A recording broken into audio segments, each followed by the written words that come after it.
souvent, vous êtes volé dans le RATP, vous êtes volé dans le tram, vous êtes volé dans la rue, vous êtes volé partout. C'est la sécurité. Livret et tout, j'ai tout. It was gone. In a single morning, more than $40 million had just disappeared from one of France's biggest banks. When the police finally got into the vault, it was obvious that this was no ordinary bank robbery. Instead of breaking into the bank itself, the thieves had tunneled all the way from the sewers and straight through the concrete walls of the vault. When inside, they ransacked the safe deposit boxes, taking gold, cash, and precious jewels before vanishing back into the sewers. It's not every day that you suddenly decide to rob a bank. But in September 1974, that's exactly what happened to Albert Spaggiari. He had just become a customer of the Société Générale and went to drop off some money into his safe deposit box. When he was inside the vault, he noticed that there wasn't a single alarm in the entire vault. To make sure he was correct, the next day he placed an alarm clock inside his safe deposit box and set it to go off at 1 a.m. If there was an alarm, surely the sound of his clock would trigger it.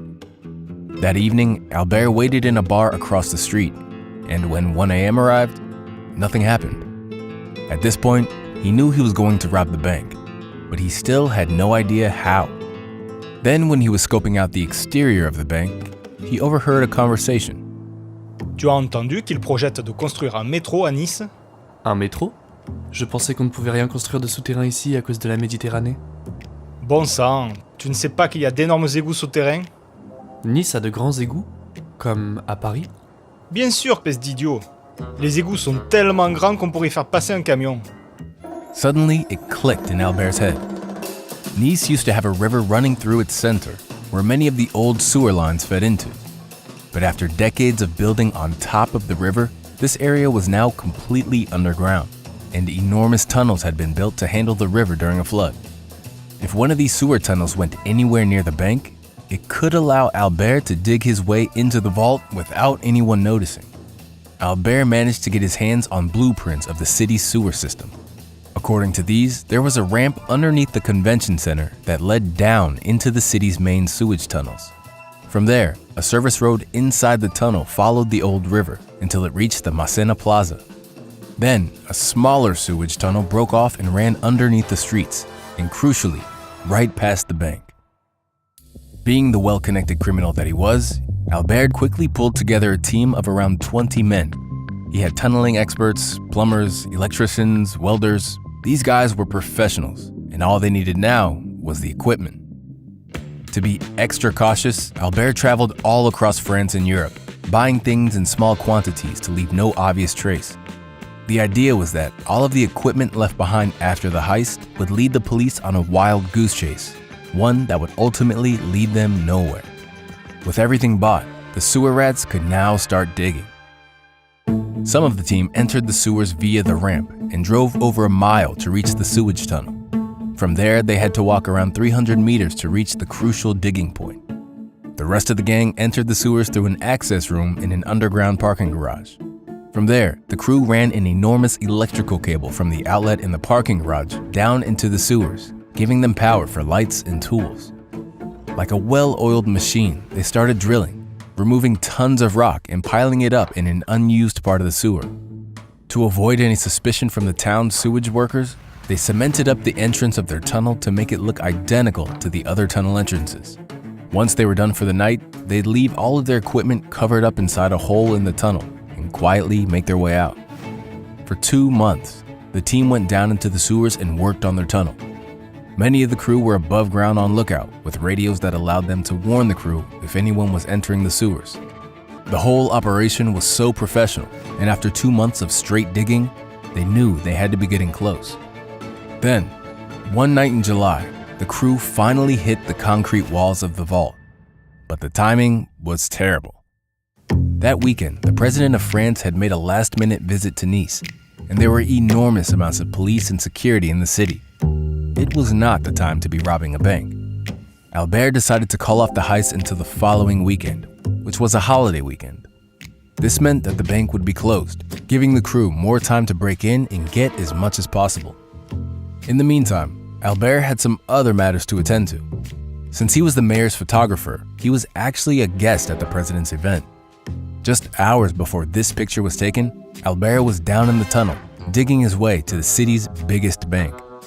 He was managing the whole operation incredibly well, and it was all thanks to Odoo. Just kidding. Odoo is an all-in-one business management software that offers entrepreneurs more than 45 apps to help with managing their business, from sales, invoicing, accounting, website creation, and so much more. What makes Odoo really powerful is that the apps are integrated into one centralized platform, so you don't waste time juggling external tools or programs that don't work together. For example, your sales are directly linked to the accounting app and inventory management, as well as your website. Odoo even adapts everything to your country. Taxes, currencies, rates, and regulations are all automatically adjusted, so you don't have to worry about it. Odoo automates as many operations as possible, freeing you from the boring administrative tasks and simplifying the daily management of your business. Best of all, Odoo's interface is simple and super intuitive. No matter what type of business you have, Odoo's apps will fit into your workflow without adding any more complications. To get started with Odoo, check out the link in the description. The first Odoo application is free for life, including unlimited hosting and support. After that, as your business grows, you can easily add more apps when you need them and have access to all the applications at an affordable subscription. It's Saturday, the 17th of July. After hours of chipping away at the reinforced concrete, the sewer rats now had their first glimpse inside the vault. The bank would be opening up on Monday morning, so the crew had just over 30 hours to get in, take as much as possible, and leave through the sewers without getting caught. Later that evening, the hole was finally big enough for the gang to enter the vault. After months of digging, it was time to start the heist. Over the next 30 hours, the gang went crazy, prying open the safe deposit boxes and taking as much as they could. They found everything: stacks of gold bars, cash, jewels, stock certificates, and even some saucy photographs of high-up politicians, which the crew hung on the walls of the tunnel. After 30 hours, the crew finally took a break, had dinner inside the vault, and celebrated with bottles of red wine. But time was almost up, and at 5 a.m. on Monday morning, they packed up the last bit of treasure and left the vault, leaving behind one final message on the wall. They loaded the stash into the getaway car and disappeared into the city just before sunrise. A few hours later at 8 a.m., the bank was getting ready to open. One of the workers went to open the vault door, but surprisingly, it didn't move. The lock mechanism was working perfectly, but the door just would not open. As it turned out, just before the crew had left the vault, they had welded the door shut, buying them some extra time. After several hours of confusion, the bank decided to drill their way into the vault, and only then was it obvious what had happened. Ici la Société Générale. Nous venons d'être cambriolés. Ne touchez à rien, nous arrivons. It might seem like the police had a lot of evidence. Equipment had been littered across the vault and in the sewers. Surely something would lead to one of the thieves. But amazingly, not a single fingerprint was found. The crew had worn gloves the entire time. Even the urine came back with no results, since multiple people had urinated in every single bottle. Albert and his crew had thought of everything. But what he didn't know was that the events that would lead to his arrest had already taken place 2 weeks before the heist. Up in the mountains, the police were called to a villa. Normally, this villa was empty, but the neighbor had seen a suspicious group of men constantly leaving and entering the villa. When the police questioned the men, they simply said that they had permission from the owner to use the villa. Something wasn't right, but there was nothing more the police could do, so they took down the names of the men and left. But when the heist later became headline use all over the country, the police officers couldn't shake their suspicion that the villa had something to do with the heist. And so, they got a search warrant and returned to the villa. After 100 days of the investigation leading nowhere, they were about to get their first clue. Inside the villa, the place was full of tools, equipment, and dirty clothes, all identical to those found in the sewers.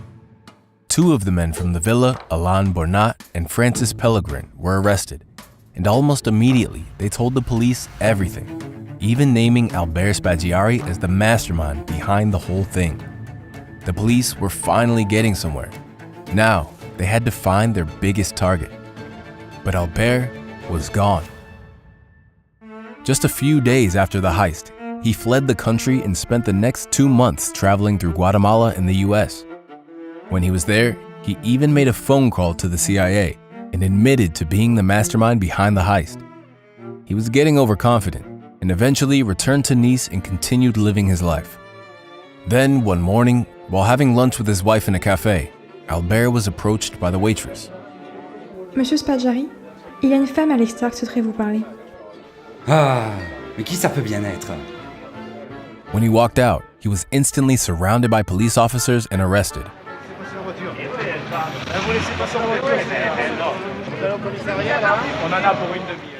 Over the next 36 hours, the police interrogated Albert, but he refused to give them any information. It wasn't until his first court appearance that he finally started to talk. Je n'ai aucun regret. Je n'ai pas agi par intérêt personnel. J'ai effectué une opération militaire. Vous n'avez pas idée de ce que nous avons trouvé dans ce coffre. La seule valeur des bijoux eux-mêmes dépassait de loin celle de l'or et des espèces. Je n'ai pas gardé un seul centime de ma part du butin. Cet argent est parti pour aider les populations démunies de la Yougoslavie, du Portugal et de l'Italie. Very little of what Albert said in court was accurate. He was just playing with the police and wasting the judge's time. Over the winter, Albert went to court every week and continued to give vague and inaccurate information. But on his 20th visit to the court, things would go a bit differently. As always, Albert was taken up to the judge's office, where the police uncuffed him and locked the doors. The week before, Albert had promised the judge that he would give him a detailed description of how the heist went down. And so, Albert pulled out a piece of paper and put it on the judge's desk. Voilà, je vous ai dit tout ce que vous vouliez savoir. C'est quoi tout ça? Ça n'a aucun sens. Ne vous inquiétez pas, je vais vous montrer. Voici la table d'exposition, et ici. Suddenly, Albert ran to the nearest window, threw it open, and jumped out. He landed on a ledge, rolled, and jumped onto a car that was parked below, making a giant dent in the roof. Right beside the car was a motorbike, with the rider revving its engine. Albert hopped on, and in just a matter of seconds, he was gone. The French borders were closed and all flights leaving the country were canceled. But it was too late. Albert had vanished. As it turned out, Albert had fled to South America, and with the help of plastic surgery and a wig, he was now living in disguise. A few months after his escape, he sent a picture of himself to a local newspaper saying, "Greetings from Albert." He even sent the owner of the car that he damaged $600 and an apology note. In France, the courts had sentenced him to life in prison, but he still managed to come back every now and then and visit his mom and his wife. In the end, just 4 men were convicted and only served about 6 months in jail. Albert lived the rest of his life as a free man until he eventually died of cancer in 1989. Tout s'est bien passé, l'évasion, vous êtes tout de même en cavale. Alors maintenant, qu'est-ce qui va se passer? On va continuer à fumer des Havanes, boire du Dom Pérignon, avec les plus belles filles du monde, dans les plus beaux coins du monde.